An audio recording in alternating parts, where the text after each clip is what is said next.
जादू टोना और तावीज़ वगैरह जैसी चीज़ें हमारे मुआशरे में एक नासूर बुनती जा रही हैं।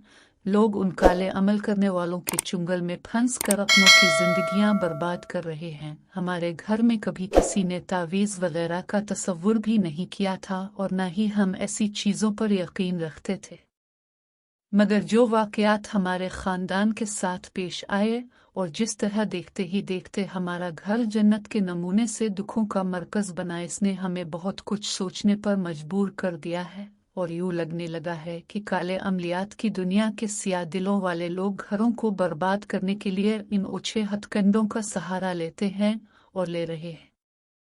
अम्मी ने हम बेटियों से ज़्यादा अपने भाई की बेटियों से मोहब्बत की, इनको उनकी औकात से ज़्यादा अहमियत दी, प्यार दिया, लेकिन उम्मी के उन्हीं भाइयों ने अपनी बेटियों के साथ मिलकर उम्मी की जान ले ली। कहानी है तो बहुत लंबी और रुला देने वाली, लेकिन मैं ज़रा मुख्तसर सी बयान करूंगी ताकि मेरे साथ आप लोग भी मेरी इस कहानी को पढ़कर रोए मत।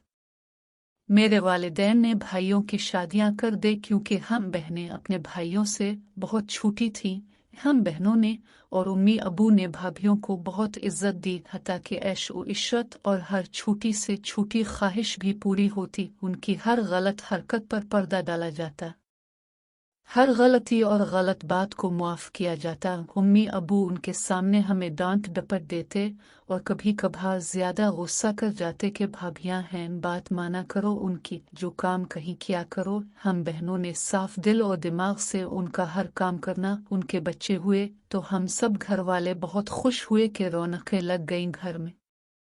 जब सबसे बड़े भाई की शादी हुई, उम्मी एक हफ्ते बाद बीमार हो गईं और ऐसे बीमार हुई कि चारपाई से लग गई। हमें तो पता नहीं था कि यह तावीज़ धागा जादू टूना होता क्या है। जब महल्ले के लोग हमारे घर उम्मी का हाल पूछने आते तो यही कहते, तावीज़ हुए हैं बहन पर। लेकिन हमने फिर भी यकीन न किया कि हम उन चीज़ों से आशना ही ना थी। अम्मी को 5 साल तक सर्दी, गर्मी, बारिश, धूप हम यूं ही डॉक्टर्स के पास लेकर जाते रहे और उम्मी का इलाज करवाते रहे। दिन रात एक करके उम्मी का इलाज करवाया हमने। उम्मी कुछ बेहतर होती, लेकिन उम्मी के भाई जब भी उम्मी से मिलने आते उम्मी की तबीयत खराब हो जाती। मामू की बेटी का रिश्ता ज़बरदस्ती भाई के साथ तय करवा दिया गया। मामू ने उम्मी को ऐसा कुछ किया कि उम्मी जो थोड़ा बहुत चलने फिरने के काबिल हुई थी, फिर चारपाई की होकर रह गई। महल्ले की औरतें जब भी उम्मी का हाल पूछने आती और फिर वही बात करती, बेटा तावीज़ हुए हैं आपकी उम्मी पर। अम्मी ने खाना पीना भी छोड़ दिया और रोत के मुझे खाना दो,